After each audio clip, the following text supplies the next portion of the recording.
Hello, everybody. My name is Tiara White, and this is the speech I wrote on music appreciation. I chose music appreciation because I need the credit hours in order to obtain my associate's degree. I enjoy all types of music, and I do look forward to learning, specifics on each of those.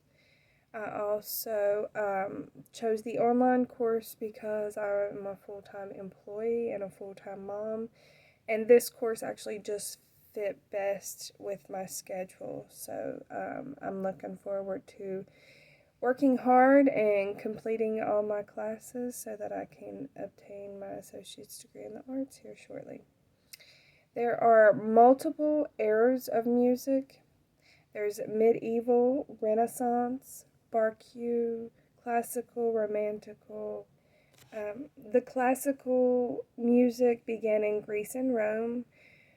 People began writing for specific occasions such as weddings and funerals.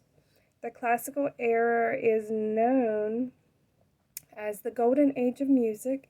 This is because so many great writers created the best pieces of music during that time. People such as Mozart and Beethoven wrote some of the most famous symphonies of that era, and still today, classical music is very popular. Many people will convert everyday songs that into classical versions so that they can have background noise that is familiar and relaxing. And they still use the classical versions in weddings and for funerals today. I was born in June of 1988. And one group of musicians I still listen to today is an American boy group by the name of Guns N' Roses. They released a single in the same month and year I was born titled Sweet Child of Mine. During that time, Ronald Reagan was president and George Bush was vice president.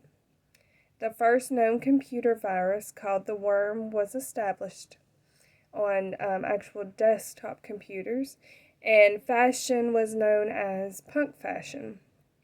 High-waisted jeans with blue jean jackets, shoulder pads were a must, and hairstyles were big. According to the band, Sweet Child of Mine began in a jam session at the band's home in Los Angeles, California. As the group's guitar player Slash and drummer Steven were warming up at the home on Sunset Strip, Slash began playing just a melody, and while the band was like jamming to it downstairs, the lead singer Axl Rose heard them from upstairs, and he just began, jotting down lyrics, mostly surrounding his girlfriend at the time, Erin Everly. And Axl Rose just stated, that the idea was inspired by her and also inspired by the heartfelt Southern rock band Lynyrd Skynyrd. 20 years before I was born, Hey Jude, a song by the English rock band The Beatles, was released in August of 1968. It was written by Paul McCartney.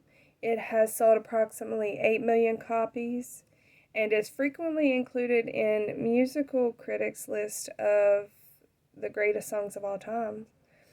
Hey Jude was a number one hit in many countries around the world, and it became the year's top-selling single in UK, the United States, Australia, and even Canada. At over 7 minutes in length, Hey Jude was one of the longest singles to top the British charts up to that time. Hey Jude was wrote for John Lennon's son, Julian. Paul McCartney started the idea Hey Jules, which was Julian for short. He knew it was not going to be easy to go through this divorce as a child, two famous parents, splitting up. And he just felt sorry for kids in that situation. So he wrote this song as kind of like an uplifting, trying to keep him positive. In comparison, both are well-known boy groups still today. Both have many records sold and counting on these two singles. Both songs were written by band members and they were for someone important in the band. Both singles had music videos to go along with their release. In contrast, one group was an American boy band and the other was an English rock band. The Beatles had 4 members and Guns N' Roses had 5 at the time that the single was released. And Sweet Child of Mine actually was shortened in length for their music video. They had to take some of the guitar solo out, as where Hey Jude went on for over 7 minutes and they kept it the way it was. I hope you enjoyed my speech. Thank you for listening.